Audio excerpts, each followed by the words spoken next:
Welcome to this introduction to RiskCentric's business continuity training video. Hi, my name's Steve Dance and I'm the managing partner of RiskCentric.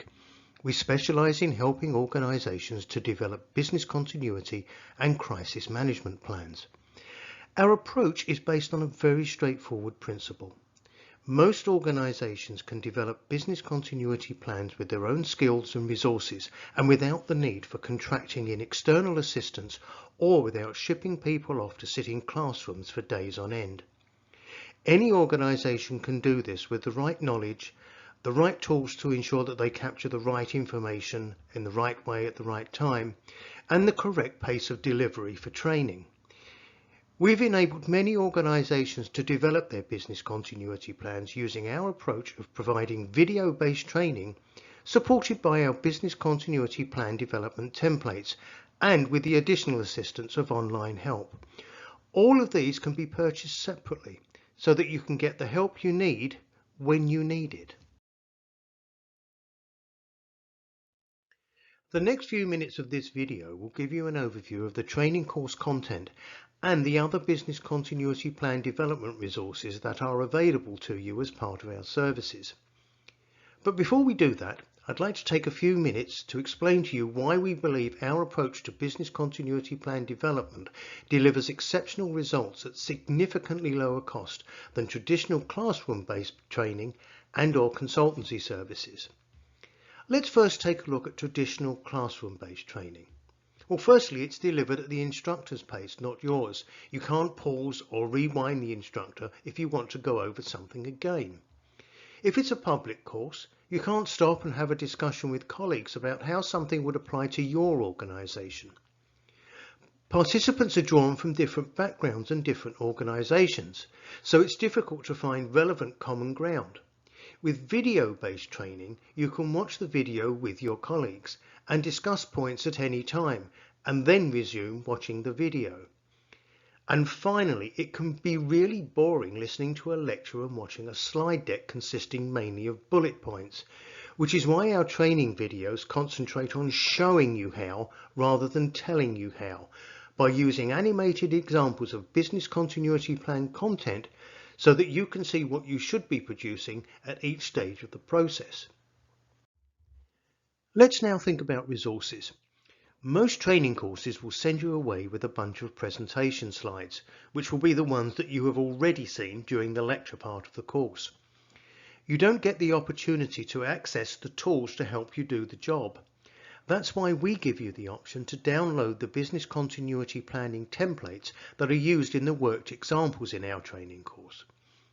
These templates will provide you with everything you need to develop a business continuity plan, facilitate its development, and ensure that you have acquired all of the necessary information to make your plan effective. And what about if you need some support after the course? Well, in that case, you can access our coaching service for one-to-one or group coaching and mentoring sessions. There's a common misconception that the business continuity plan is a large document that's accessed when something nasty happens and which contains all of the guidance required to navigate a path to recovery from different types of incident. This is a fallacy. These documents, as you may already know, never get used. They are a complete waste of time, effort, and money.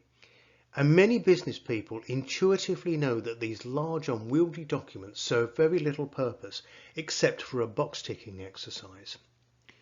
But there is a better way. We look at business continuity as an overall framework of capabilities and competencies that prepares and positions an organization to respond effectively in the event of a major operational disruption. Although many aspects of an organization's business continuity plan need to be documented for reference purposes and proof of compliance purposes, the concept of developing an all-encompassing guidebook that provides detailed narrative on the how-to deal with any type of incident or emergency is impractical and unnecessary. And even if it were possible, the document would be unusable. A practical business continuity framework covers four main things. Firstly, an understanding of your operational priorities and the potential consequences of disruption to them.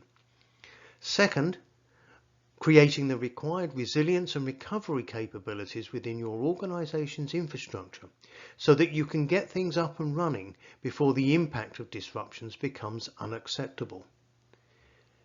Thirdly, creating teams with the competencies to perform the necessary recovery and response actions. And finally, ensuring that all of the above remains fit for purpose. And when approached like this, the result is not a long narrative document that tries to be the source of all knowledge, but which produces a number of resources that create a roadmap to deal with the impacts of a major operational disruption.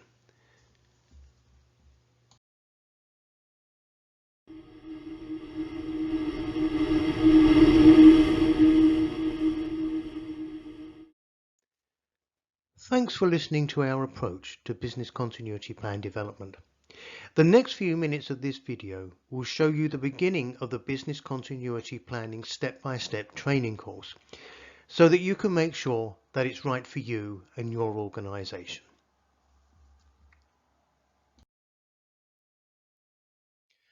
Basically, there are 5 main stages in the development of a business continuity plan. The first stage, priorities and tolerances, sets the scope of all subsequent plan development. In this stage, we understand what the operational priorities of our organization are. These will be the things that we do to deliver products and services to our marketplace, and the sensitivity and impacts associated with operational disruption to them. We then go on to identify the parts of our organization, such as IT systems, people, premises and equipment, that we rely on for those activities to operate. The next step is to ensure that these supporting resources are capable of being recovered to meet the continuity requirements of the operational priorities.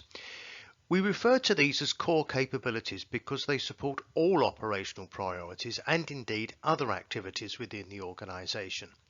The aim at this stage is to ensure that we have sufficient business continuity capability within the organization's infrastructure to meet the recovery requirements of operational priorities. If core capabilities fall short, it may be necessary to invest in strengthening them or alternatively accept a little more risk in the event of a disruption. Once we have confirmed that our core capabilities can provide an acceptable level of recovery, we can start thinking about what actions specific parts of the organization will take in the event that business continuity plans are invoked following a major operational disruption. Departmental response plans will include the identification of a leadership team and establishing roles and responsibilities within each team. Although part of an overall business continuity plan, incident management fulfills a slightly different purpose. Its focus is on responding to the initial stages of an incident, gaining control of the situation, understanding the impact and the levels of operational impairment, and subsequently invoking all or part of the organization's business continuity plan. Incident or crisis management is primarily focused on protecting the organization's reputation and brand with its customers, external parties, and the media. For this reason, the incident management team is normally formed of the senior management of the organization because of the significant decisions which may have to be made during a major incident and the external parties that they will communicate with. Communication strategies are a common thread and framework that holds the whole plan together during invocation. In this instance, it's the glue that holds together the core capability recovery activities, departmental actions, and the incident management team. The final step in the development of a business continuity plan is the implementation of an oversight, assurance, and awareness framework. The activities performed here are designed to ensure that the plan, once developed, remains relevant to the needs of the organization and remains fit for purpose. Your business continuity plan, or framework as we prefer to call it, consists of several related parts. A priorities assessment focusing on the main operational priorities of the organization, which then drives the design of core recovery capabilities in terms of workplace, information systems, specialized equipment, and third-party services. Once the core recovery capabilities are broadly aligned with operational priorities of the organization, we can then start to think about designing specific aspects of the business continuity plan, focusing on internal communications during a major operational disruption and what specific actions will need to be taken to resume business activity to an acceptable level. Once the specific recovery considerations for operational priorities have been developed, we'll start thinking about the incident management process. Here, we focus on creating a senior management team to assess and respond to the initial impacts of a major incident and how they should communicate with the outside world.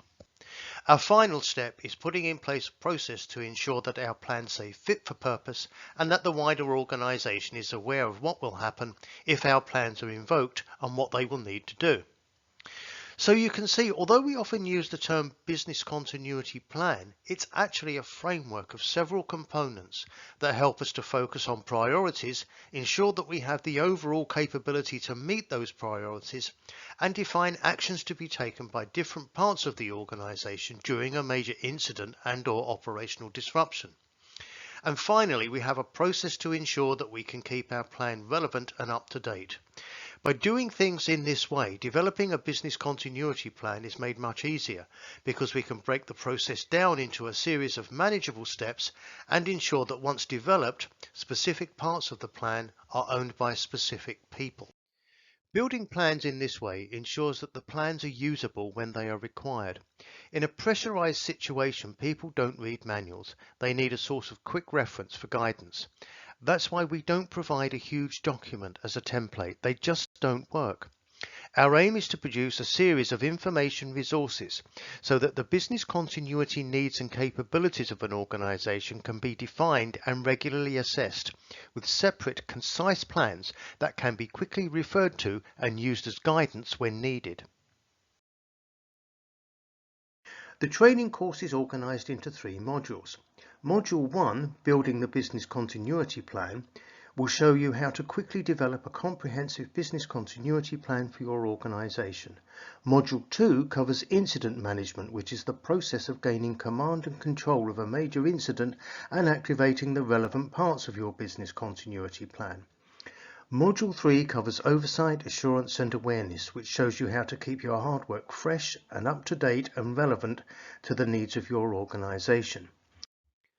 The full training course can be taken at your own pace, and you will quickly acquire all of the knowledge that you need to develop an effective business continuity plan for your organization. Throughout it, you will also see examples of tools and templates that you can use to really speed up the development process and ensure that your business continuity plan will stand up to external review and scrutiny. All of the templates that you will see are available for download and customization from our website.